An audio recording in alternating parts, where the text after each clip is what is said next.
welcome back to the show. Before the break, I was having a conversation with Sulu. We had a good conversation about a South African in Kenya doing business.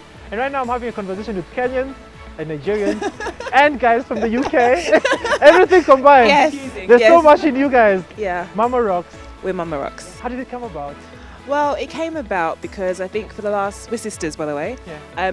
Our father is Kenyan, our mother's Nigerian, and we were coming to Kenya for the last 10, 15 years, and we just saw the emergence, of cafes and restaurants, and we felt like they were missing something. Like they were very continental, very European, and we thought we're on the continent of Africa. We are Kenyans, but we were colonized by the Europeans. So we're very continental. So we were like, we need a brand that celebrates being African, Pan-African, so Kenyan, Nigerian, Ghanaian, and that's young and that's vibrant. So that's how the idea came about. We just wanted to really showcase this continent and say what's great about it and bring out the colour and the flavour through the food and the vibrancy of this continent, and give it some positive PR. One of the core things that you guys specialize on are the burgers, and the burgers we consider it from European. What exactly the decision behind the cuisine that you guys are actually dealing in?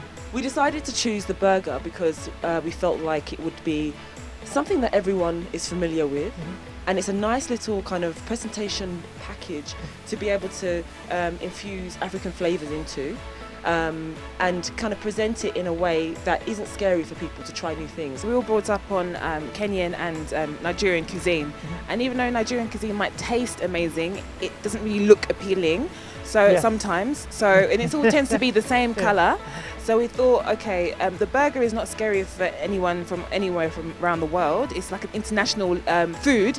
So let's infuse it with them. So it's a fusion. It's a fusion between African and American culture. How exactly was it for you? Because it's a new venture, a country that you've been visiting, though you're Kenyans. How exactly was it? It's very different to visit somewhere than to live somewhere. So it was a wake-up call for us. It was exciting. It was challenging, and I think that's an area that a lot of people don't talk about. A lot of entrepreneurs don't express how heartbreaking it is at times to run your own business. It's tough, but the rewards are worth the sacrifices. I mean, we had some, days when we all cry and be like, I don't want to do this anymore. Setting up here, we spent a lot of time researching and going around talking to a lot of people, finding out what the scene is like here in terms of food and in terms of the entertainment scene.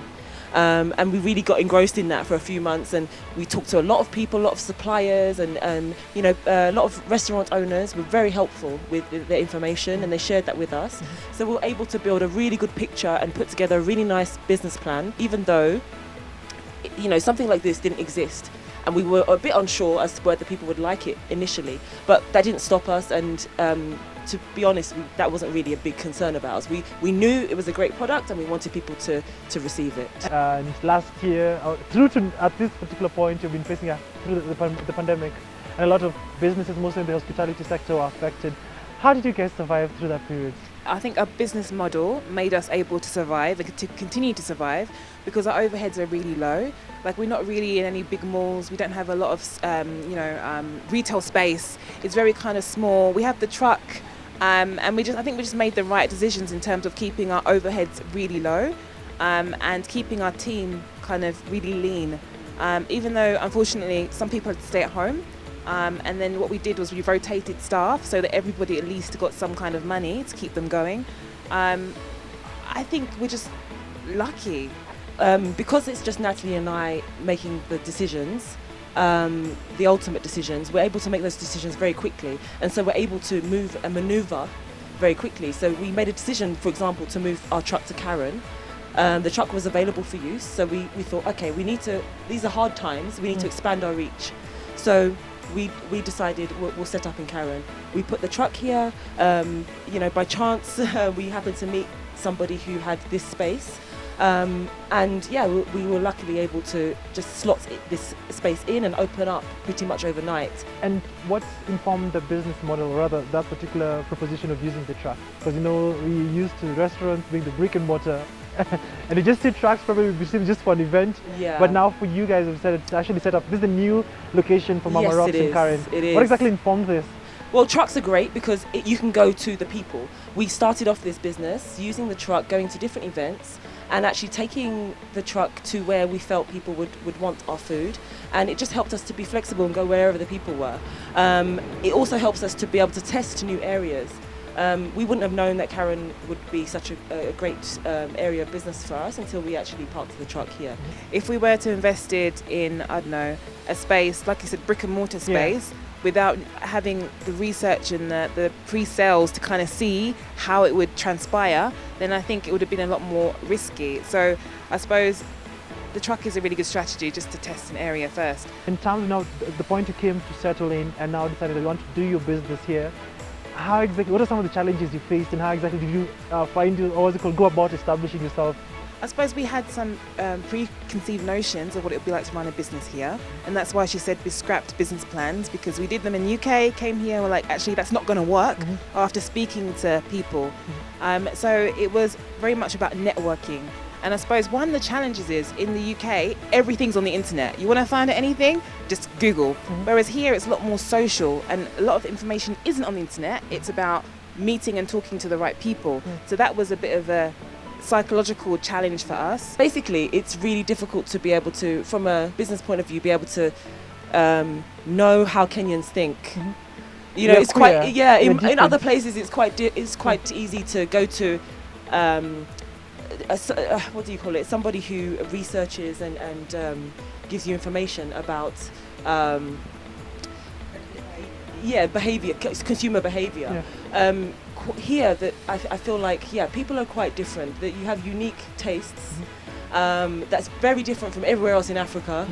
And very particular. But I think we're starting to understand you guys. Maybe in terms of your experience being in the business, what are some of the key lessons maybe you can advise anyone, probably from any African country who wants to set up in Kenya? What are some of the key lessons that you get? I suppose coming from London, which is very, very, very fast paced, I feel like in Kenya you need to be patient and you need to learn how to build relationships. And tomorrow might not necessarily be tomorrow, it could be next month, but you need to be okay with that. And don't be so aggressive. And I suppose I think that's the biggest lesson I learned. Aggression doesn't work. So it's about building relationships, really, I feel, and just knowing the right people, networking. Not everything's on the internet, and city council was special. Let's just use that word. So you need to learn how to maneuver in terms of that. Everything we do is legitimate. We don't want any issues with anybody. So pay your taxes. Anyone you can add to that? I suppose we've been really keen to focus on quality, and we really feel like that's the backbone of our business. And I feel like you cannot set up a business and hope to dupe people by serving them something that isn't quality, and then you're charging them large prices. We take a really small profit margin because we really want to make sure that people are getting quality. And anything that's on our menu, if we wouldn't eat it ourselves, we wouldn't give it to people. We really love and care about people, and I feel that should be the core of every business. And just finally, just come to a close, what's the future for Mama Rocks? Where will you guys be rocking? World domination. Lagos, Abuja. Everywhere. New York, London, Tanzania. Should I continue? Continue. We want to go Pan-African, but we want to do it, take our time. If there are any investors who are interested in investing in Mama Rocks, then go ahead, call us. Bring the money. Yes, bring it. But we really want to take it slowly so that we don't compromise on our quality and our standards. Interesting. Wishing you guys all the best. Thank you. You need to know, I'm sure you guys have been here long enough now. You need some Swahili words. Kidogo too. Sawa. Really had this particular conversation, enjoyed it from Mama Rocks. They're all across. You're right here in Karen, where they have their new branch. You guys need to come and try it out. So thank you so much for having watched the show. Hope you've learned a thing or two from this particular conversation. If you're an African, just looking forward to setting a business in Kenya, I think you've learned everything from this particular conversation. So until next time, see you right here on The Business Coach, where we help entrepreneurs better their business.